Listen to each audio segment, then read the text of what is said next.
I am, in fact, extremely excited and happy to be sharing the platform with such an eminent journalist as Mr. Varghese George. To just tell you quickly, Mr. Varghese George is an outstanding journalist, having won many awards. He is associate editor for The Hindu and also its US correspondent. He has written extensively on policy, on foreign policy, on politics, political economy of India as well as the US, and also of the rise of Trump in the US and rise of Modi in India. So we have just the right person here to discuss our topic today. His book, Open Embrace, India-US Ties in the Age of Modi and Trump, has received great reviews. I'd like to just quickly read out one review of another favorite author of mine, who's also a fellow Keralite and an MP, Shashi Tharoor.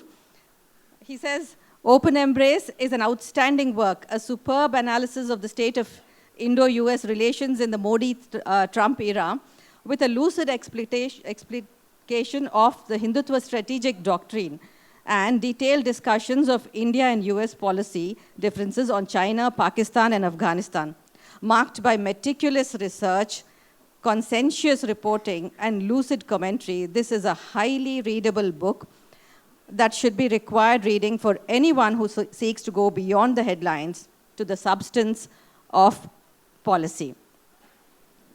Now, I had framed my questions keeping in mind both the authors, but since we are waiting for the other person to come, I'll begin with a question to you, Mr. Varghese George. So this, the topic, let's go to the topic of today, which is nations at the crossroads. India and US, nations at the crossroads.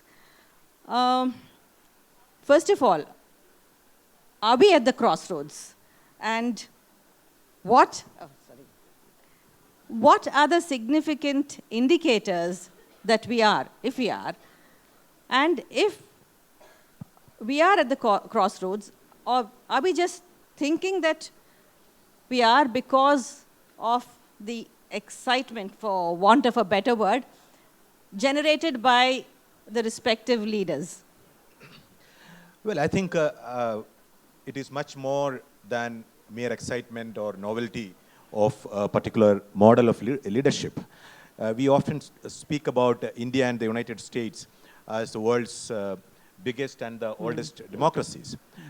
So we are at a point where both these democracies are trying to relitigate certain fundamental notions about democracy.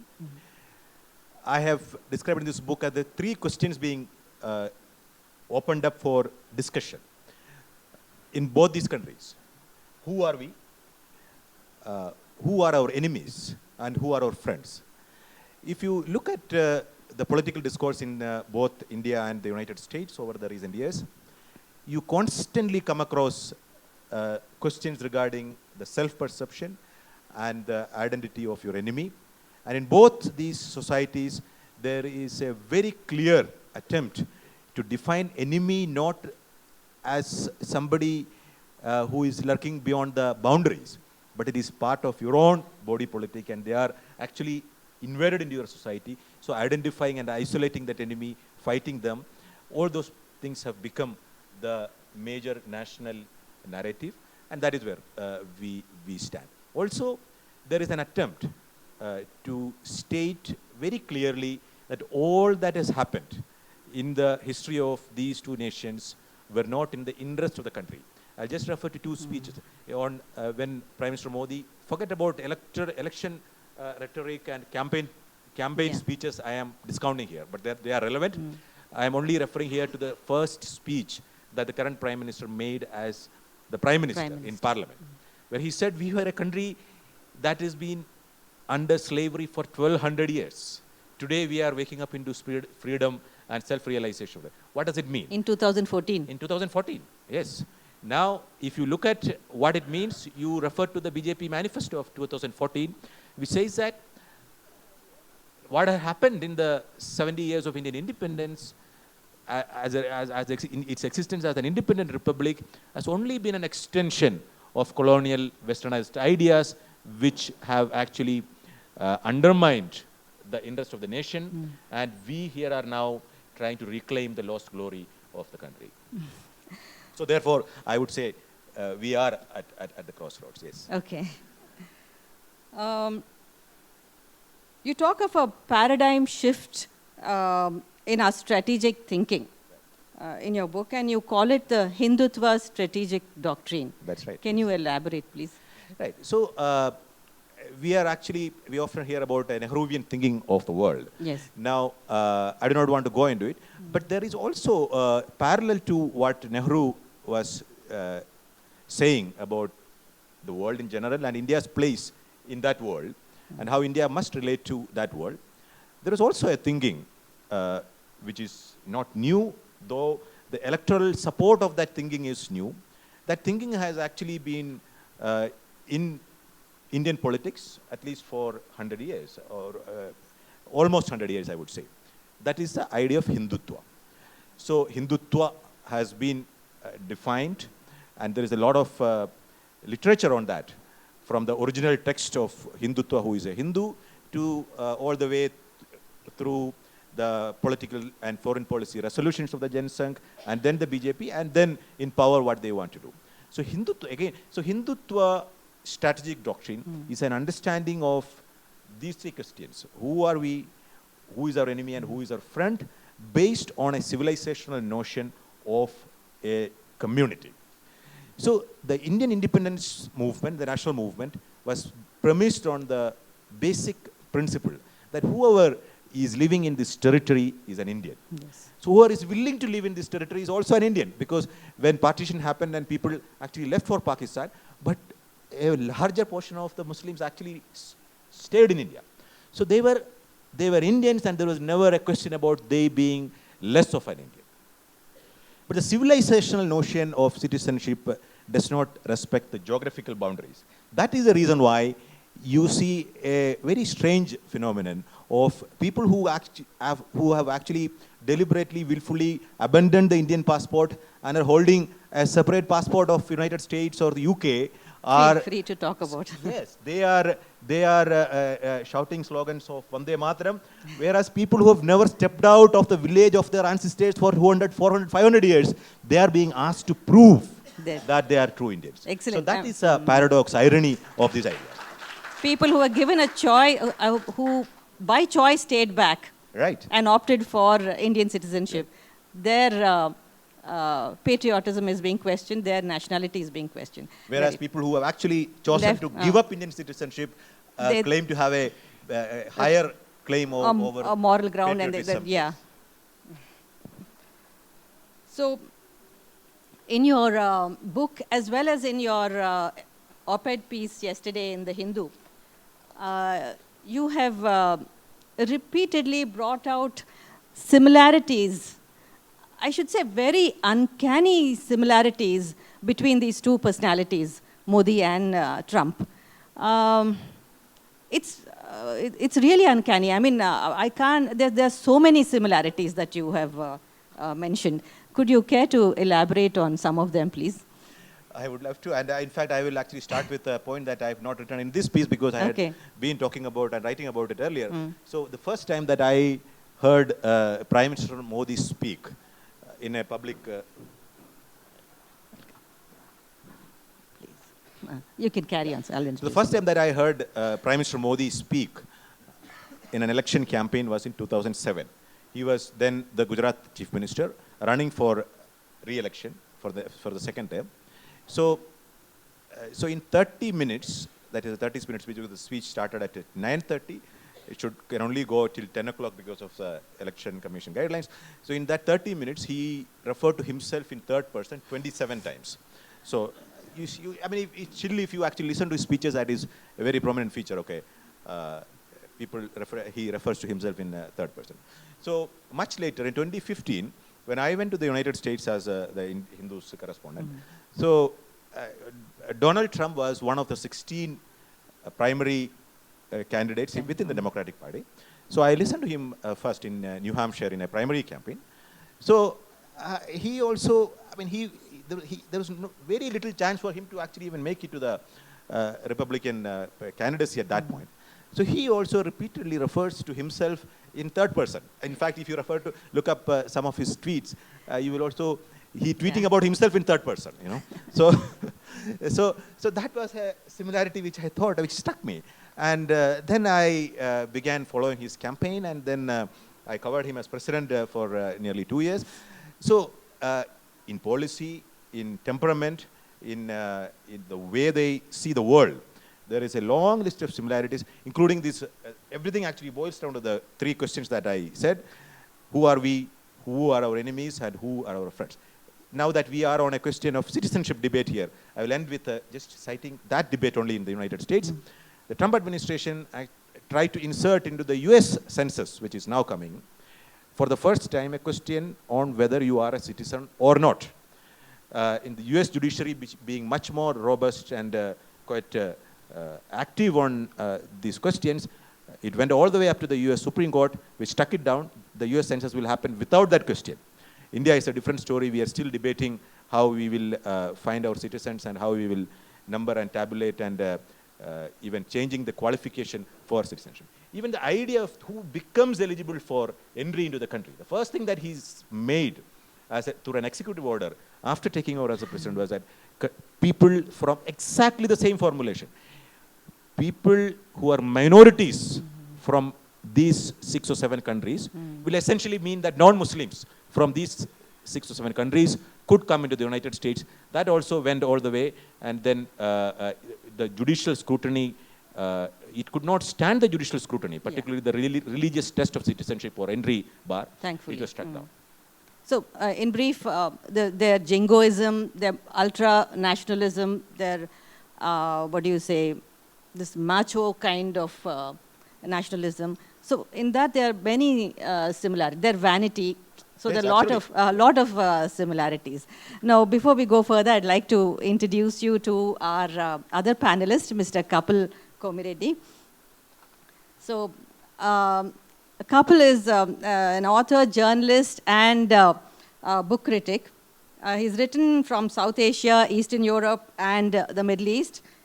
His work has appeared in publications like the Washington Post, New York Times, Time, Spectator, and he's worked both with print and electronic media.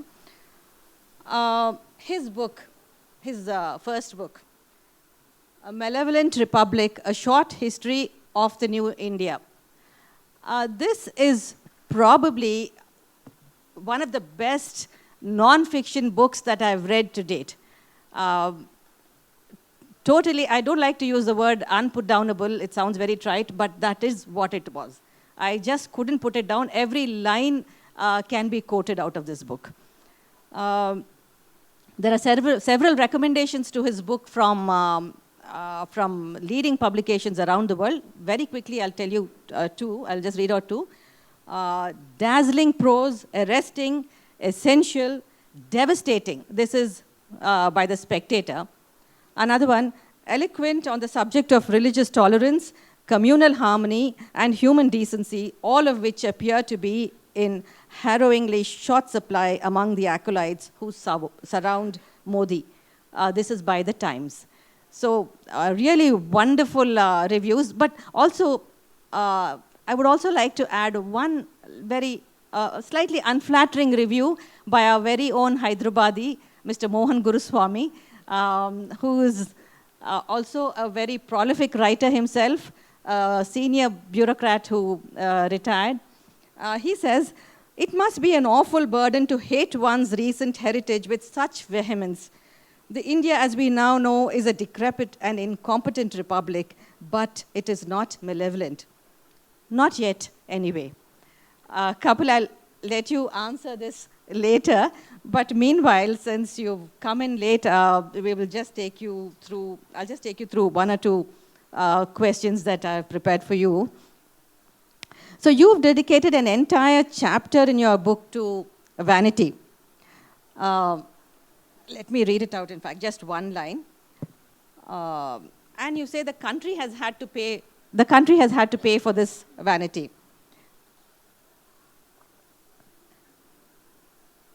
Just one line from here.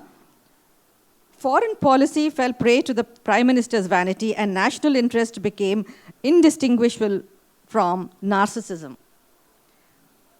So, could you care to elaborate on that? Thank you. I thought you threw in that Mohan Guruswamy review because I arrived late as a form of punishment. Thank you for that. And it's so wonderful to join all of you. And Varghese, thank you. Now, I threw in that line that national security became prey to the Prime Minister's narcissism is because if you remember, when the Prime Minister was elected to office, he said that the world has begun to respect India again. And he went on a series of foreign trips. And what he used foreign trips as a platform for self-promotion. He used foreign trips to build a cult of personality abroad. He'd hold these massive gigs at Wembley in London or at Madison Square Gardens in New York City.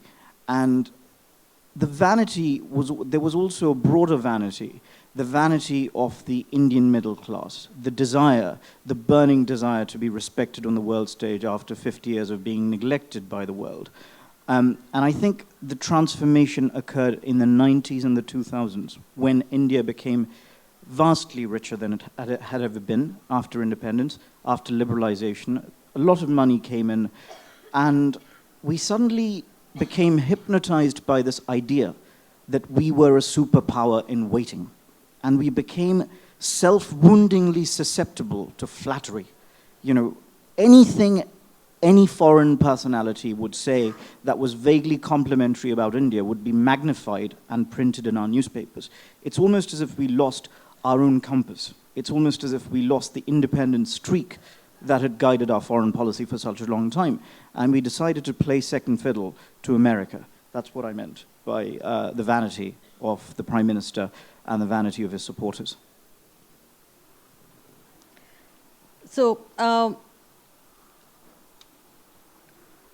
despite the many similarities between these two leaders, there is also one paradox that we witnessed. While America's economy is booming like never before, we see that our economy has tanked totally. Any reasons for that you can see? I would like both your opinions on this, please. Well, I think... Yeah. So I think because India's attempt to... So there's a fundamental difference, I would say, because the way Hindutva as a political philosophy understands and relates with the market economy, there's a lot of commentary on that. Essentially, that commentary has been most of the commentaries have been inclined to argue that there is some link between some surrender to the world market by the Hindutva political philosophy. But that, in my opinion, is not true. Actually, Hindutva is one of the most anti-market, anti-individualistic political philosophies of our current time. It is about the collective. It is about marshalling the collective energy of a society for a national purpose, where the individual choices become irrelevant and insignificant.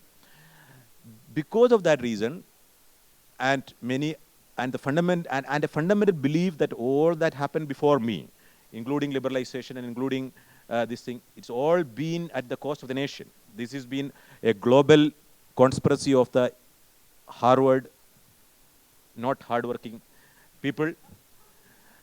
So to dismantle that system became a political priority of the current dispensation, and that put it on a collision course with the global market and the global capitalism, and that is the reason why India is suffering. But in Trump's case, regardless of what he does, US military has the power to enforce and back up. Even if he's stupid, he can get away with it. India is not arrived. The idea that India is a superpower is just a fantasy. We have to admit that. One major reason for the poor performance of our economy right now is because we're living, I think, with the after effects of demonetization. And demonetization was such a deranged and reckless move by the Prime Minister. It was a symptom of his hubris. And when he did that, he went on television at 8 p.m. and he announced that by midnight, all the high denomination currency in circulation, that's 96% of all the currency in circulation, was going to be withdrawn within 4 hours' time. What kind of a madman does that? You have to be extremely mad to do that, or you have to have phenomenal self-belief, this belief that you are leaving your stamp on history, that you are the father of a new nation, that nothing you do is wrong. You have to have that ego. And Modi was the latter. He hadn't thought it through. There was only a small group of about 5 people with whom he worked to devise that policy, and he inflicted that policy on us. And most Indians were still enthralled to Modi at the time. They were still hypnotized by him. They didn't come out on the streets and protest. They suffered in silence. So many people died. There was so much suffering throughout the country. It's almost a wave of misery washed over the country. Now what we are witnessing, I think, on the streets of India is an eruption of accumulated grievances. Grievances accumulated over a long time. And those grievances have erupted now. And this Prime Minister has never known opposition of this kind. He doesn't know what it is to lose. He's never lost an election. He's never lost a direct political fight in his life. And this is a fight of his life. And we mustn't forget that he has tremendous resources at his disposal. He has bottomless supplies of cash. He has access to militias raised by the RSS over 5 decades. These protesters have nothing but the Constitution, the flag and the national anthem and the self-belief. And that is what is sustaining them so long. And if the economy continues to underperform, I think we will see more of this polarization. And Modi sold himself as a magician. Apparently people who've worked in policy making for decades, people with great government service, people who understand the country, they were no good. It was Modi from Gujarat who could just fix this country. That's how he sold himself, and we fell for that. And now we realize that he doesn't really have anything. And as the protests intensify, and if the economy doesn't pick up, I think we will see more polarization, perhaps more violence, perhaps more of a clampdown. Something that if America did at home, and America does this at home, as Varghese has written about, the polarization within America, America can get away with it, but I think India will struggle. A lot of people there'll be a flight of investment from India if this continues to happen. Quick line? Yeah, so talking of similarities, demonetization, incidentally that happened on the day Trump was elected as President of the United States. That's one. Another unfortunate coincidence. Talking of coincidence. The second is talking about messianic self-perception, quote unquote, I alone can solve it. Trump at the Republican Convention 2016. मैं आया नहीं हूँ मेरे को मुझे बुलाया गया है Modi in Varanasi in 2014. Wonderful. Varghese was just talking about how Trump couldn't get away with some of the things because of strong, the strong institutions. You have been scathing in your attack about the erosion of the institutions in our country. Would you like to elaborate on that? Yes. What checks the power of the executive in our country are strong, independent institutions. And it's a miracle after decades of misrule by the dynasty that we have any institutions left. Indira Gandhi gutted all of them. She attacked all of them. But the experience of the emergency resulted in a rebound. Institutions sprang back to life. And India has trundled along as a functioning and often successful democracy. What Modi did in his first term, if you remember, is he went after the institutions. He subverted the independent media. He politicized the military. The Electoral Commission effectively functioned as an arm of his party during the last election. And in the second term, when you see the full Modi, the Modi without the mask, the Modi who's willing to go after protesters, who's willing to suggest that everyone protesting to protect their constitutional rights is somehow an agent of Pakistan. Something he'd done that before, but now it's amplified. Now Amit Shah is on the scene. We don't have any institutions to check them. All we have are citizens. The people who are trying to reclaim this country from the tyranny of our Prime Minister and his ideology are the people of this country. They're not the independent institutions of this country. The judiciary hasn't done much. The armed forces have put out, the new chief of army has put out a statement saying, you know, our devotion, our allegiance is primarily to the Constitution. That was very welcome after the circus we witnessed under the previous army chief. And the police machinery has been thoroughly under the thumb of politicians for as long as we can remember. But institutional revival in India may take a long time. But what is heartening for all of us is the depths to which the idea of a democratic India, a plural India, has percolated down. There are ordinary people, people who probably never went to school, you know, who've come out to protect the constitutions. And there are men with great bungalows and servants and, you know, houses given by, cars given by the state, who are meant to protect our institutions. They're nowhere to be seen. They can't even make a squeak because they're so terrified of reprisals by this government. How does this compare with the situation in the US? I mean, have the institutions there caved in so totally as they have over here? You've just mentioned one. Can you tell us about the others too? Well, I think the institutional resistance to the remaking of America project by Donald Trump, it has multiple hues. Personally, I'm not a great admirer of the journalism that anti-Trump platforms do, because they represent and they sort of peddle a different idea of America, which is a domineering American notion about America, and the president is in conflict with the US's own military establishment. So most of the time, what appears as investigative journalism on the president is actually peddling an American notion, which is actually leaked by the US deep state. So I am not really a great fan of that journalism. That is a different story. Institutional challenges in general, I would briefly comment upon that. US institutions are in general much more mature, much more vigorous, and therefore there is a resistance to it. And also the US public opinion, because the US media, after all, is a function of the US market. The US market is divided down the middle. So if you're against Trump, you can sell the newspaper. Half of them are saying it by talking against Trump. Half of them are selling it by talking for Trump. So the Indian market, unfortunately, is a one-sided thing. So therefore, Indian media responds to that reality of Indian market. That is one. And Indian institutions, how it evolved over the 70 years, Kapil referred to it. So those institutions were built to create a nation state out of a diverse population, and it was actually built as a centralizing, homogenizing apparatus. So that was the function of Indian institutions. But here there is a political philosophy.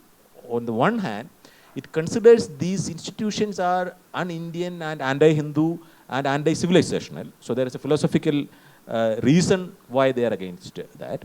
And two, there is a tactical move to capture these institutions and turn it around in the pursuit and the remaking of the society into something different. So that is a transition from the institutional failures earlier and the way institutional dysfunction as we witness right now. That is how I would try to make that distinction there. Regardless of what people say about the inherent pessimism in your book, Kapil, I think you end with a note of hope in your epilogue, which I was very happy to read. There is also, like you mentioned just now, a lot of hope coming in from the people, from ordinary citizens across the country, what we're witnessing now. This comes in the face of a very feckless opposition, if I might say so. Not a single opposition leader standing up and doing what they ought to be doing. I hope Mr. Jairam Ramesh is not in the audience, but what I felt was, they are busy, they are playing, they're stalwarts among the opposition that we've grown up watching. And today they have just simply buckle down and they're writing books, publishing them. They're acting more like retired bureaucrats than a strong opposition. So the people have taken over. The opposition is in total disarray. The people have taken over. But how much this will help in building up the kind of resistance that we require is to be seen. But I would like to read one line from your epilogue, which which I found very giving a lot of. Modi has drawn out the very worst in many Indians, but his reign has also smashed the complacency that governed our attitudes and activated citizenly antibodies across the country.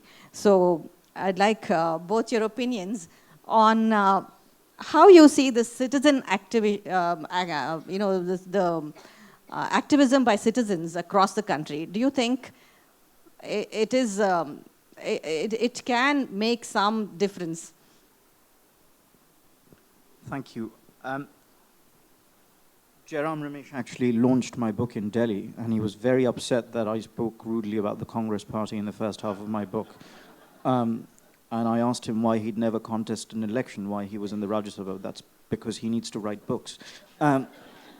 Now, coming to your wonderful question about whether citizens can rescue the country and whether we should feel hopeful. Let me tackle the question of the opposition first. We find ourselves in the arms of the strongman because the opposition completely failed us. Congress party was born not to rule India, it was born to remove the British from India. That was its purpose. After the purpose had been served, after the British left India, Congress as an organization really had no purpose. It inherited the state created by Britain, and Mahatma Gandhi suggested that it dissolve, that that new parties come into play. But Congress party didn't dissolve. Congress party remained in power. And the goodwill it enjoyed among Indians meant that it was voted into office several times. It ruled India for 55 years. It had such a fund of goodwill that it could just continue to win elections no matter what it did. But what did it do with that goodwill? It abused the people who voted for it. It destroyed the oldest political party in Asia, the largest political machine in Asia, a party really built around some of the most enviably beautiful principles. A party that was the guiding light for Democrats everywhere in the world. I was in Belarus, which is a dictatorship in Europe, and their greatest poet is a fan of Nehru's. People in Africa name their parties Congress after Congress. Everywhere, Congress, in the colonial world, Congress was the guiding light. But what did Congress become? It became a decrepit little family enterprise. And Modi was able to use the abuses of the family to rise to power. And now that he's in power, what has the family done? Congress is not so much a political party. It doesn't exist to give India an alternative politics. It exists to give the family subsistence. That is what it exists to do. So let us bear that in mind. And it is a profound insult to our intelligence. It's infantilizing to us to say that the only alternative is Congress. No, Congress would be an alternative if Rahul Gandhi had stepped up to the role of leader of opposition and if he'd held Modi to account. No, Rahul Gandhi went on holidays. And he can't formulate a sentence. This is the tragedy of India. This is a country of 1.3 billion people, and the Congress party can't apparently find leadership outside of a family of 3 people. Doesn't that strike you as an insult? It strikes me as an insult, as a citizen. It is the largest opposition party, the only other pan-national party in the country. So there is no opposition in India. And that is a good thing. That's not a bad thing. Because there is now a direct confrontation between the government and the people of India. The people of India are the opposition. And the people of India can build an opposition. It is not going to happen overnight. It is not going to happen in a couple of years. It may take a generation. But at least we will be rid of the people who brought us here. I don't want anyone here, I hope, that none of you, in this moment of despair, go back to the reason why we find ourselves in this despair, and the reason for that is the Congress Party. Do not let it become the beneficiary of what you're feeling right now. Look for alternatives. Congress is not our savior. Congress is the reason why we are here. And it's a good thing. We've now seen the worst of them all, and so we can now build a better future. Mr. Varghese. Not meaning to question Kapil's optimism in any way. I just will say this. There is opposition to what's happening, but we have to understand, we have to just, if you take a look at where the source of public support for the current project of remaking India is, and where the opposition is coming from, we will see some challenges, which is that 8 states of India, the Hindi-speaking heartland, plus Maharashtra and Gujarat, elect 273 members to Lok Sabha, which is half a mark. Of the 273 seats, 243 seats went to the BJP and its partners in 2019, and similarly, the numbers in 2014. The protest is happening either in the social peripheries of this geographical core of Hindutva, or the geographical peripheries of the country. Like Kerala, for example, a lot of people are protesting. But the fact of the matter is that 20 MPs of Kerala have no say in what is happening in the national politics, number one. Of the 20 MPs, when the national delimitation happens after the 2031 census, Kerala's 20 MPs will be reduced to 11 MPs. So if you look, say, into, say, 10 years or 20 years into the future, the challenge to this project, if at all, unless it comes from this geographical core of their support base as it exists today, I think our optimism might be a little premature. Yeah, with that, I would like to throw this session open to maybe a couple of questions. Before that, I'd like to thank both my panelists for, it was such a great pleasure being flanked by 2 very eminent journalists. But also at the same time, it was very intimidating, and I was a trifle nervous, so so I don't know if I've made any gaffes, please excuse me, gentlemen. And now I will pass on the mic to just a couple of questions. Ajay?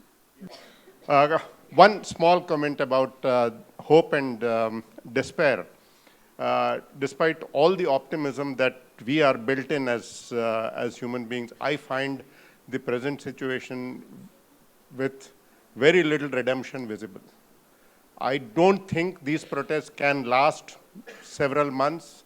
There isn't any movement that's happening which could counter the rampage that we are going through. And the kind of power that the dispensation has, muscular, financial, and everything else that's there, institutional power, is going to be very difficult to deal with. Yeah. May I, or do you want to take this? Thank you so much for your question. I kind of, in a roundabout way, addressed that when I said that no one should underestimate the power of the Prime Minister. He has incredible resources at hand. He has an entire state machinery. If he wants to sweep them aside, he can do that. He hasn't, and that means that he, in some recess of his mind and soul, he must fear that, there will be an even bigger backlash against India. These protests remind me somehow of the protests in Istanbul, almost a decade ago, 2012 or 2013, against Recep Erdogan.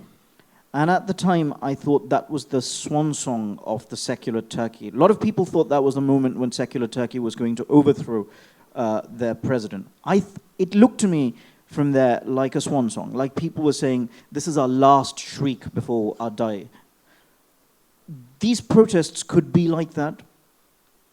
And if they are, if this is the last cry before we die, we can all take pride in what an eloquent cry it is. We didn't just give up. But we fought. India wasn't a pushover. Some self-cherishing. Okay, I'll get rather angry now. So.